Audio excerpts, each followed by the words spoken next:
O programa a seguir é livre para todos os públicos.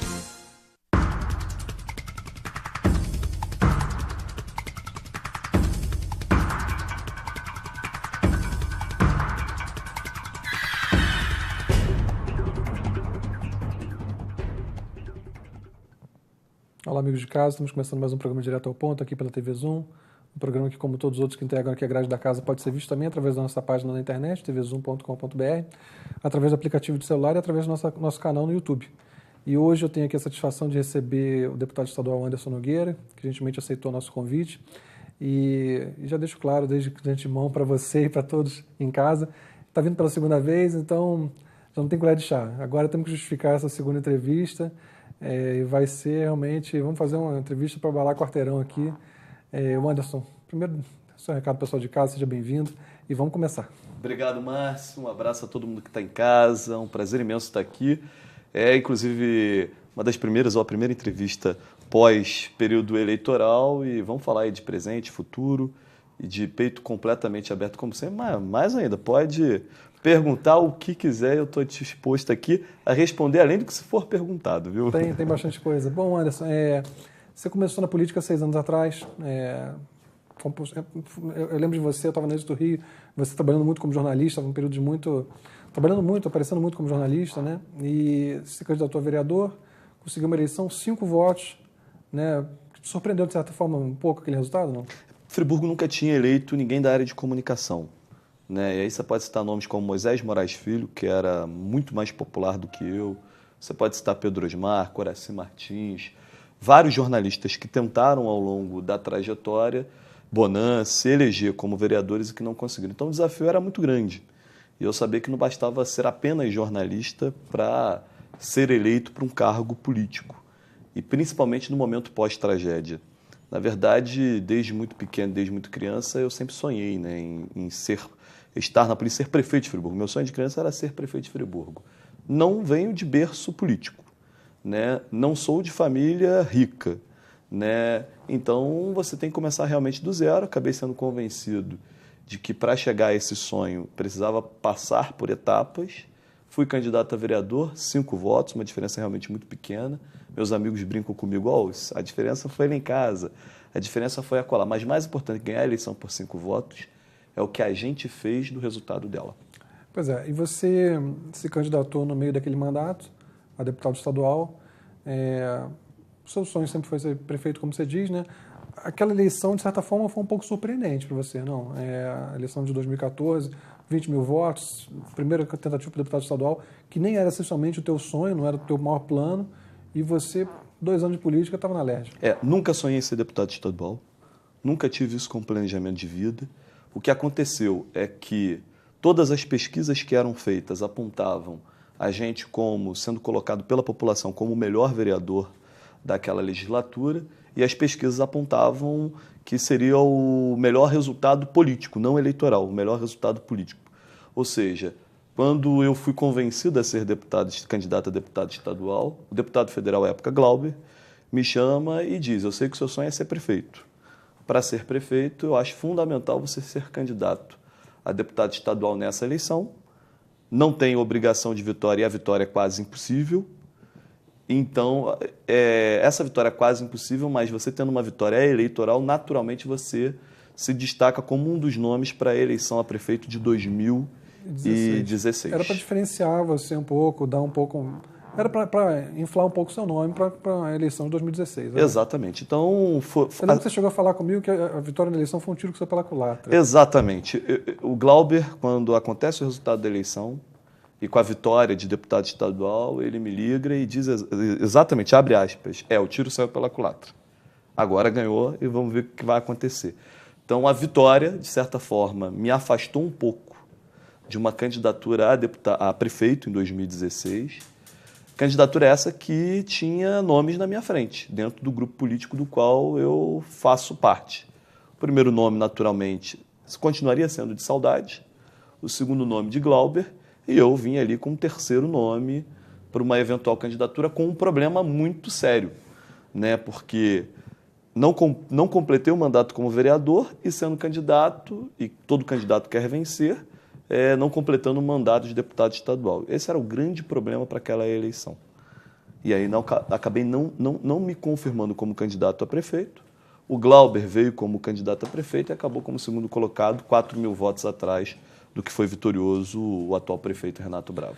Antes da gente falar um pouco sobre esse período que está se encerrando agora, de 4 anos de deputado, esse ciclo de 4 anos como deputado estadual, queria saber de você como é que te atingiu pela primeira vez não ganhar uma eleição. Qual foi o efeito que isso teve sobre você, o efeito pessoal mesmo? Se te surpreendeu? A dinâmica dos votos, os votos em Friburgo, os votos fora de Friburgo, isso mexeu contigo pessoalmente? Como é que você sai desse resultado? Te afetou ou era esperado? Enfim, abre o coração, como é que você está moralmente depois dessa eleição, que acabou sendo bastante votado em Friburgo, né? Teve 19.000 votos, foi mais do que os outros candidatos aqui da região, mas não foi suficiente para a reeleição. Eu estou muito em paz. Eu acho que a palavra certa é estou em paz. Falar para você que eu estou feliz, eu estaria mentindo, né? Eu gostaria muito de ganhar a eleição. Sabe, Márcio, eu acredito muito nas energias, né? Acredito muito naquilo que é traçado de caminho para você e até em forças mesmo especiais, sobrenaturais, na conspiração do universo. Eu sabia que seria uma eleição muito difícil. E no meu íntimo eu sabia que dificilmente a gente conseguiria ganhar a eleição, no meu íntimo. No meu íntimo, eu várias vezes me peguei pensando e até jogando tarô, porque eu jogo tarô também, então vou fazer uma revelação aqui. No próprio tarô eu via que eu perderia a eleição para ter um futuro melhor, No tarô dizia também, e em algumas conversas que eu tive, que eu devia fazer uma ruptura, que eu não deveria ter acompanhado o Glauber no PSOL, que eu não deveria ter... e deveria ter me mantido onde eu estava e concorrer à eleição por onde eu estava. Mas eu não dormiria tranquilo.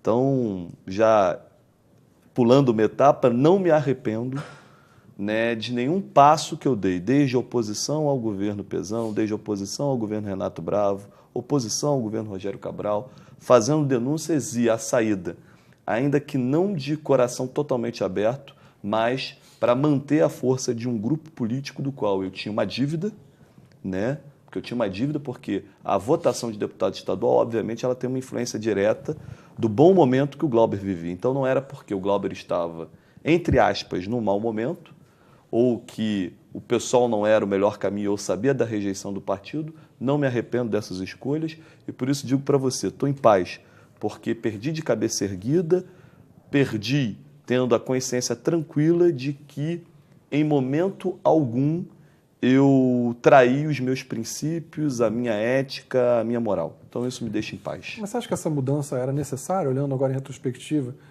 Porque eu lembro da Tamara, por exemplo, falando comigo que ia manter uma célula no PSB, que não ia todo mundo migrar para o pessoal. Evidentemente, o Glauber se adaptou muito bem. Ele hoje em dia está muito integrado ao partido, tem um dos nomes mais importantes. Chegou a ser cogitado para a candidatura à presidência da República. Então, assim, vejo que a transição para ele foi muito... Ele se encaixou muito bem. Ele tem um perfil muito mais pessoal do que você tem. Aqui em Friburgo, recentemente, o vereador Pierre e Zezinho do Caminhão deixaram o partido, foram para o PSB. Era evidente que eles tinham divergências com o pessoal no sentido religioso, temas polêmicos. Não é o teu caso. O teu caso, eu sinto divergências partidárias com relação à economia, por exemplo, a abordagem que você tem, a tua relação com o empresariado, é diferente do pessoal. Isso é inegável, isso não estou aqui querendo criar polêmica. E nunca escondi isso também, né, Márcio? Sim. Eu nunca escondi isso e já saí no tapa com a bancada quando eu quis me posicionar em determinados aspectos. O fato é que a gente está num momento político onde se fala muito de pautas comportamentais, né? E aí, nas pautas comportamentais, eu acabo sendo jogado para escanteio e colocado no bolo, né? E quando eu quero discutir economia, porque é a economia que define, no final das contas, muito a vida das pessoas. E eu gosto da pauta econômica, eu gosto da pauta de desenvolvimento econômico, porque eu não acredito que haverá desenvolvimento social sem desenvolvimento econômico. Então, a minha divergência com o pessoal sempre foi muito clara nesse sentido, defendi os meus pontos de vista e muitas das vezes tive que fazer um debate muito direto e até não seguir orientação partidária ou da liderança. Mas acho o pessoal absolutamente necessário, é um partido absolutamente necessário.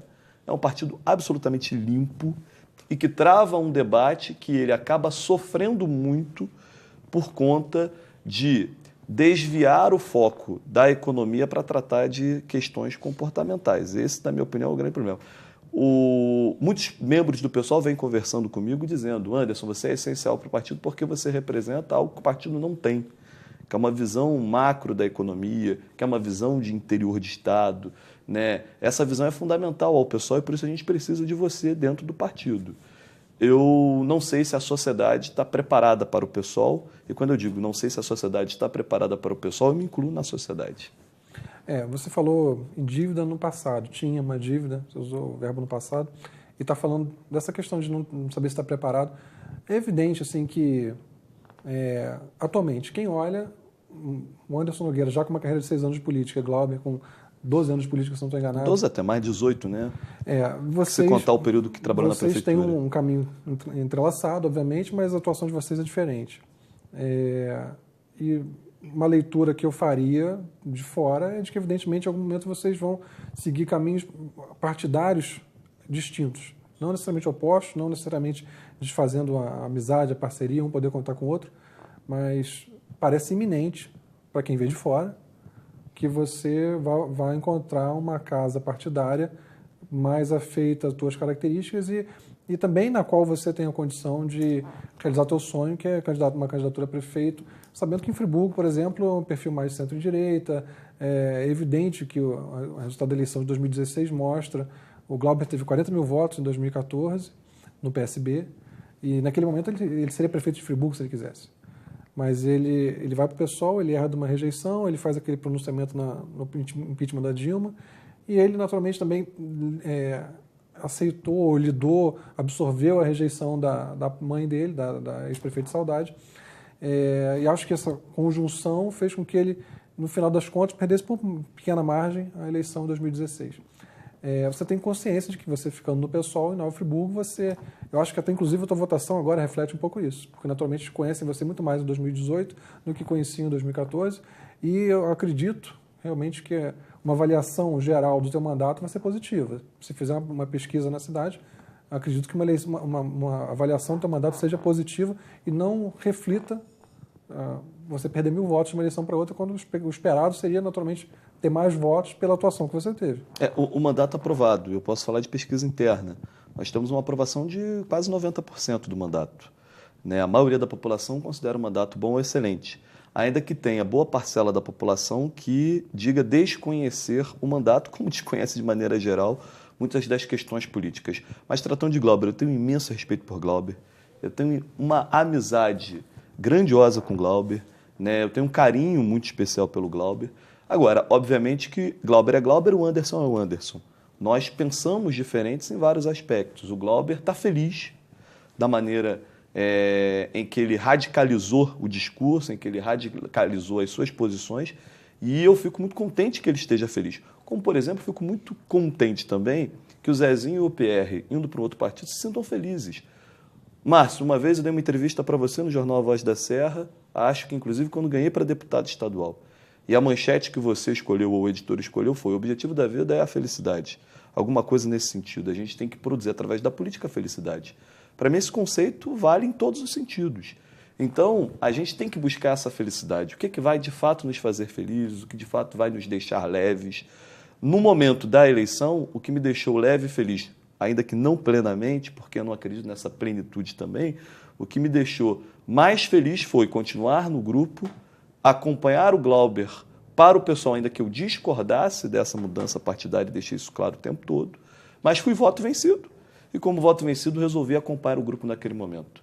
Então agora se inicia uma nova história a partir do momento que eu encerrar o meu mandato de deputado estadual, com a última sessão no dia 21 de dezembro, e com um mandato encerrando-se efetivamente 31 de janeiro, caso eu tenha que ser convocado em janeiro para votar alguma coisa. Você não está fazendo um anúncio oficial aqui, mas bom entendedor, dá para perceber que o clima está bom, está tudo ok, mas provavelmente você vai seguir... Isso eu estou botando na minha boca. Claro. Não é você que está dizendo, mas dá para perceber que você vai provavelmente seguir um novo caminho. Você não precisa falar. Todo lugar que eu estive, eu sempre fui muito fiel aos lugares que eu frequentei. A minha carreira de jornalista mostra isso. Quando eu estava na Voz da Serra e recebi convite para trabalhar em outro jornal, com salários muito melhores, eu não fui. Porque eu tinha um afeto ao jornal Voz da Serra e uma fidelidade ao jornal Voz da Serra. A mesma coisa aqui na TV Zoom. Né? Quando tive convite para ir para outra emissora de TV. Todo lugar que eu entrei, eu sempre saí de portas abertas e sempre com um convite de retorne. E é assim que eu vou continuar fazendo e pautando a minha vida. Então eu vou fazer esse convite a quem está em casa. Retorne para o segundo bloco. Eu vou interromper o Anderson rapidinho. A gente já está de volta, só um instantinho.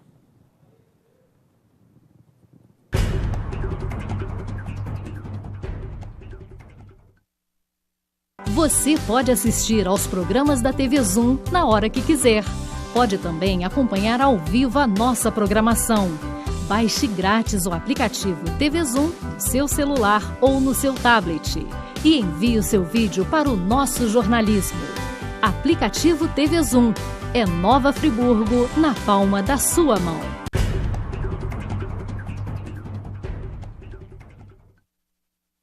Bom, amigos de casa, estamos de volta para o nosso segundo e último bloco, hoje recebendo o deputado estadual Anderson Nogueira, que está soltinho, está falando tudo hoje.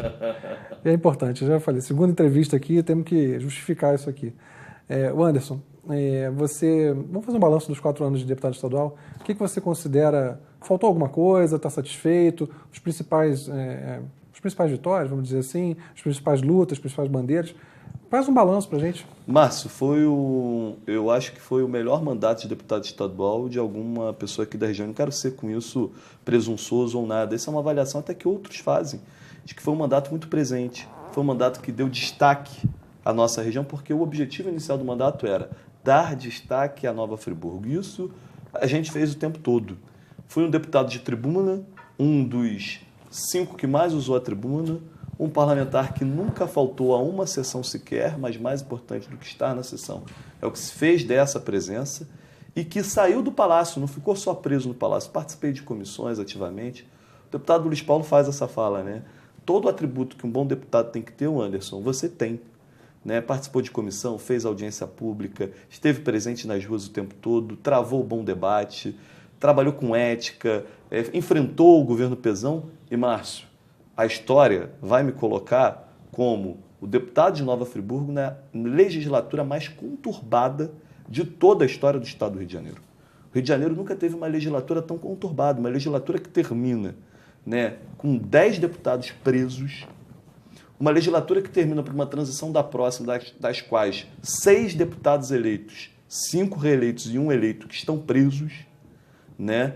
Então, é absolutamente um momento trágico que o Rio de Janeiro vive, onde todos os ex-governadores estão presos, onde todos os ex-presidentes da Assembleia estão presos. Então, eu vejo como um momento de transição e que eu estive ali nesse hiato e que mesmo nesse ato de profunda crise ética e financeira do Rio, nós conseguimos realizar.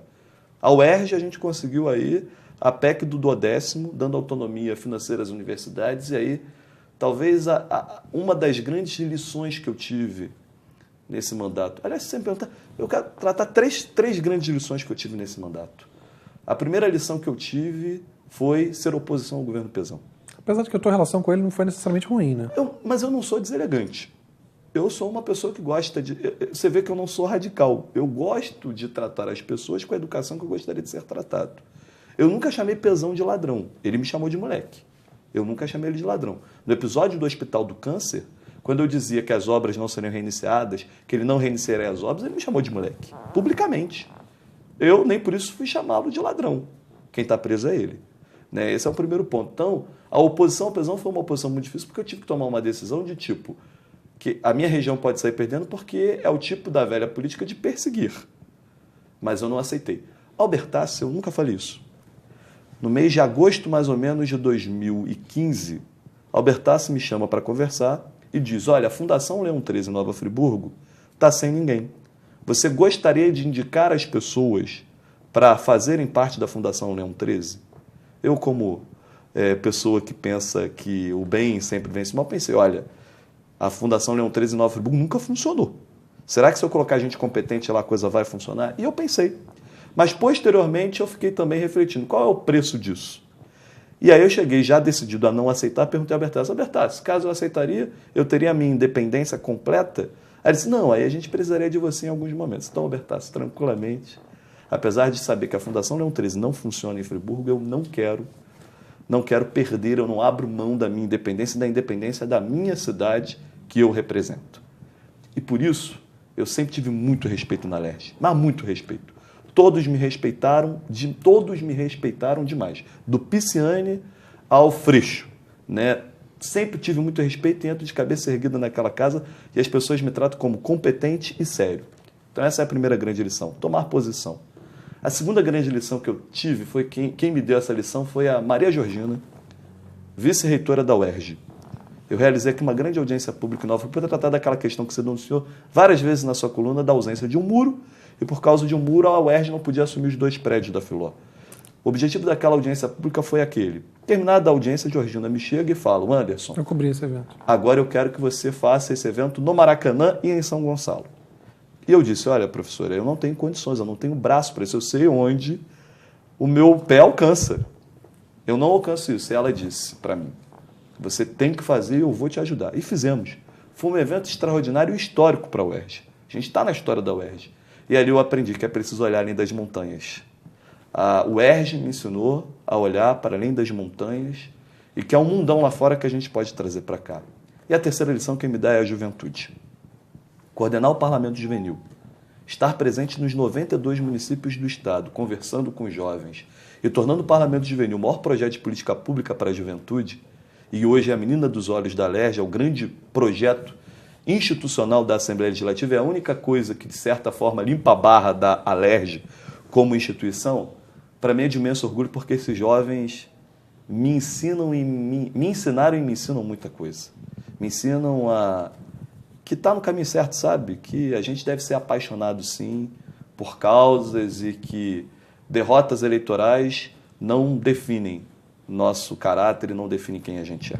Você teve uma atuação importante com relação ao setor metalmecânico, não só você, mas teve uma atuação importante, a UERJ, como você já falou. Mas você teve muito à frente da questão do Hospital do Câncer. Foi quem realmente levantou essa bandeira, dialogou e tudo mais. Você considera de alguma forma uma derrota? Não, de maneira alguma, inclusive. Não ter conseguido segurar aquela verba de Brasília? Eu não tinha o que fazer. Tudo que estava ao meu alcance eu fiz. Fui ao Pesão, mandei várias mensagens para Pesão.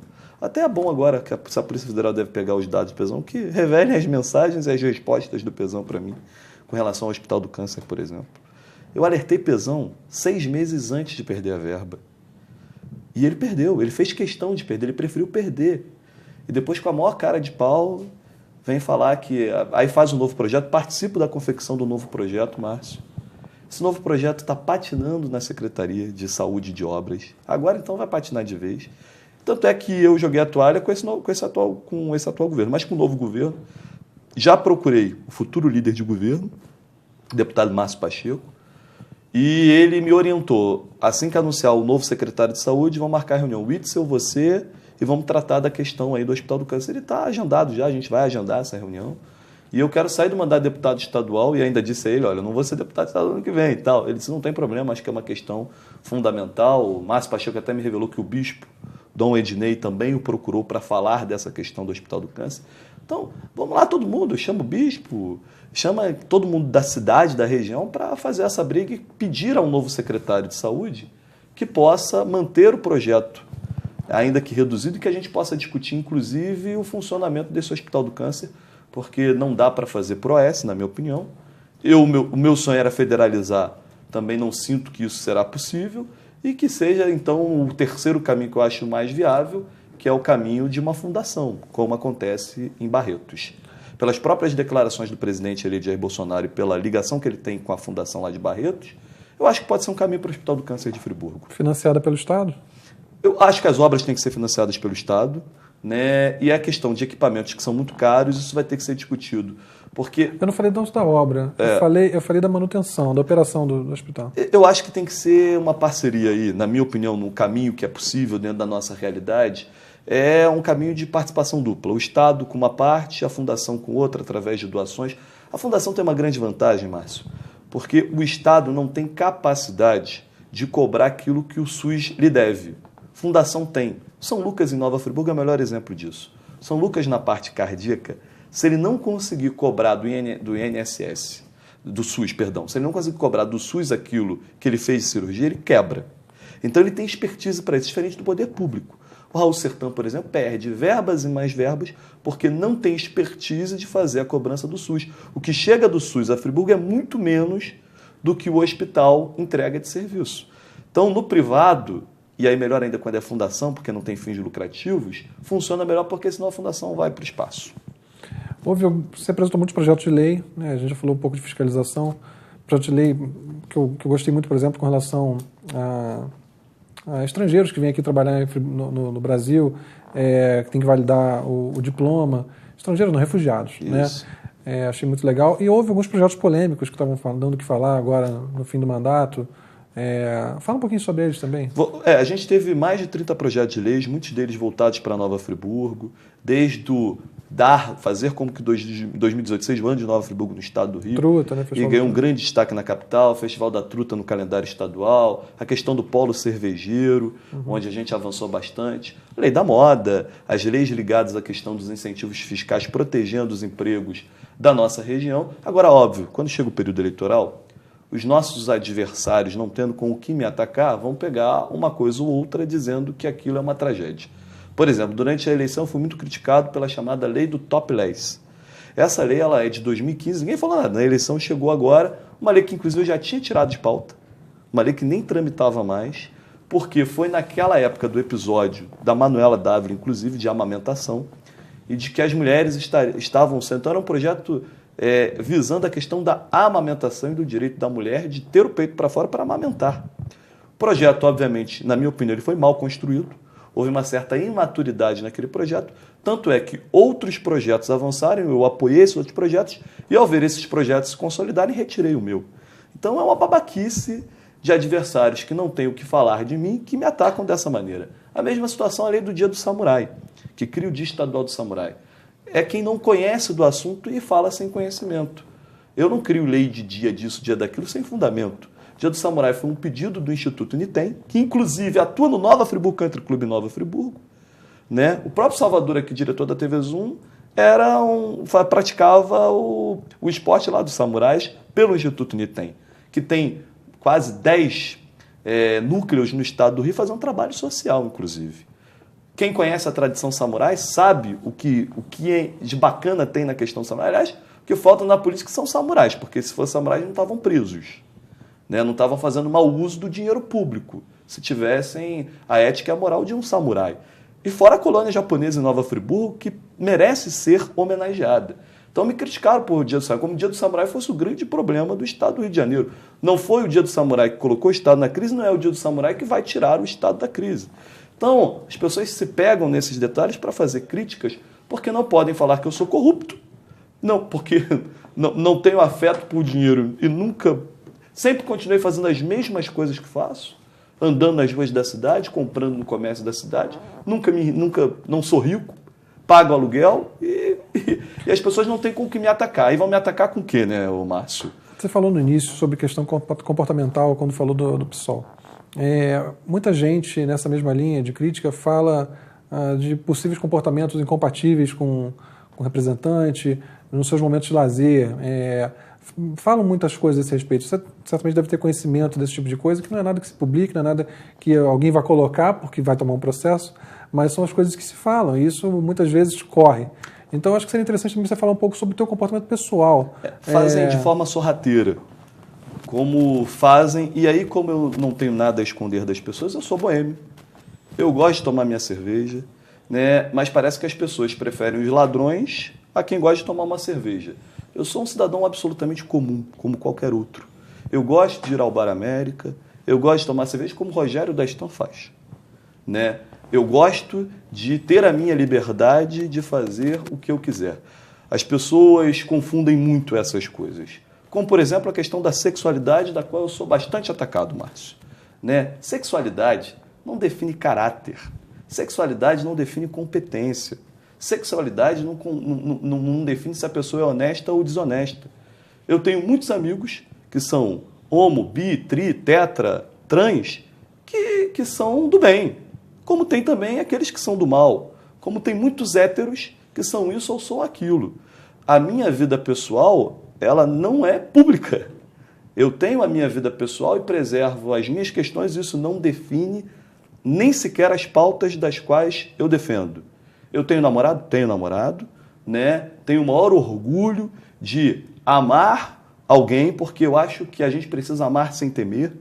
Eu acho que as pessoas, enquanto elas estiverem fazendo debate sobre amor, dizendo que isso afeta a vida delas, porque não afeta a vida delas, né? Amar alguém vai afetar a sua vida? Pelo contrário, eu acho que esse é um comportamento que se espera de qualquer ser humano, né? Aliás, é bíblico, né? Nós estamos aqui para amar e ter vida em abundância. Então, eu nunca entrei em pauta desses debates, eu não sou porque eu acho que o que eu tenho para a minha vida pessoal não vai diz respeito àquilo que vai fazer daqueles que eu represento, das defesas que eu faço na Assembleia. As minhas defesas sempre se pautaram no interior, em Nova Friburgo, a juventude, a universidade, e quero entregar a Nova Friburgo um projeto de cidade, um projeto que seja ousado.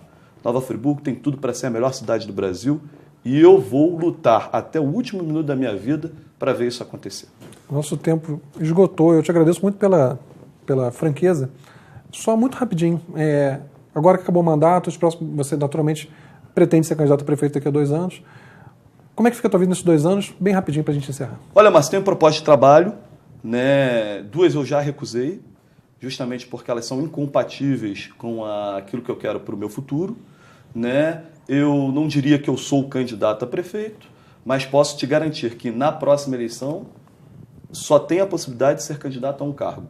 Já fiz o que precisava fazer na Câmara de Vereadores, gastar dinheiro público à toa, então não tenho uma contribuição para dar à Câmara de Vereadores mais, e eu só posso concorrer ao cargo de prefeito. Então, se eu for candidato, essa candidatura naturalmente tem que ser a candidatura de prefeito de Nova Friburgo, mas não candidato por mim mesmo. Tem que ser um candidato entregando um projeto para a cidade, entregando um sonho ousado que possa fazer com que os friburguenses, assim como eu, vejam além das montanhas.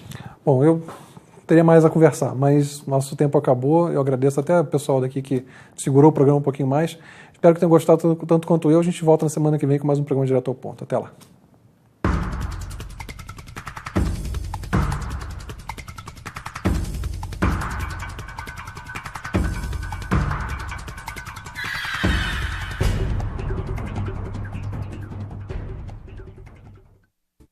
Este e outros programas você assiste no aplicativo TV Zoom.